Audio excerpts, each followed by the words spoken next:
আলিপুরদুয়ারে ডুয়ার্সে হাতির উপদ্রব অব্যাহত। মুদি দোকানে হানা দিয়ে দোকানের দেওয়াল টিন ভাঙল হাতি। ঘটনাটি ঘটেছে আলিপুরদুয়ার জেলার পূর্ব সাতলি এলাকায়। রবিবার ভোর 5টা নাগাদ বক্সা ব্যাঘ্র প্রকল্পের জঙ্গল থেকে একটি বুনো হাতি পূর্ব সাতলি এলাকায় থাকা গাতল মিঞ্জের দোকানে হানা দিয়ে দোকানের দেওয়ালে ভেঙে দোকানে থাকা ভুসি, মুরগির দানা সাবার করল। জানা গেছে, এদিন ভোর 5টা নাগাদ এলাকাবাসীরা কিছু শব্দ শুনতে পায়। বাড়ি থেকে বের হয়ে দেখে দোকানের দেওয়ালে টিন ভাঙছে হাতি। এলাকাবাসীরা চিৎকার করলে হাতিটি পালিয়ে যায়। আলিপুরদুয়ার থেকে সত্যম নিউজের বিশেষ রিপোর্ট, আপনাদের সঙ্গে আমি দুর্বা।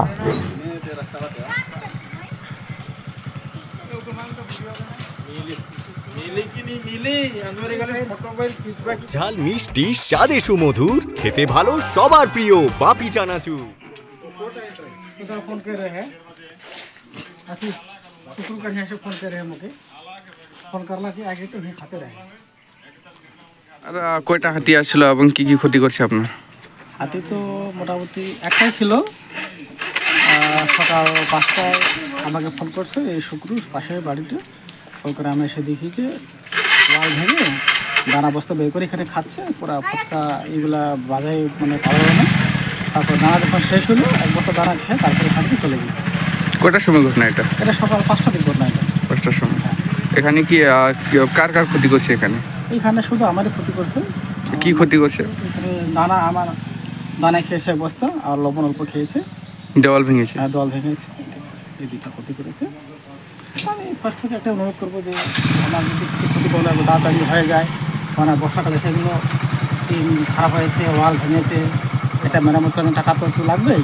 এখন পাশের দোকানে হিসাবে ওদের তো 3 মাস সময় লেগে যাবে শুনি, কিন্তু অতদিন তাহলে তো আমার আর ওয়ালটা তৈরি করতে গেলে সব নষ্ট হয়ে যাবে। এলাকায় কি প্রতিনিয়ত এরকম হাতি আসে? হ্যাঁ, প্রতিদিন হাতি এরকম আসে। ডিপার্টমেন্টও আসে। এখন ওরা তো কোন দিকে হাতের সাথে ওরা তো করতে পারবে না, ওরা তো পেট্রোল খারাপ করে। কিন্তু এখন হয়ে যাওয়ার ঘটনাটা কি কেউ তো বলতে পারবে না, এটাই আর কি, আর কিছু না। এটাই। ফরেস্টের লোক কেউ আসছিল এখানে? এইখানে আসে না এখনো। ফোন করা হয়েছিল? হ্যাঁ, ফোন করা হয়েছে, আসবে বলছে। হ্যাঁ, আপনার নাম? আমার নাম গাতুল মিঞ্জ। এলাকার নাম? এলাকা এটা পূর্ব সাতালি। ভয় নয়, আপোষ নয়, শুধু সত্য খবর পরিবেশনার প্রত্যয়। সত্যম নিউজ।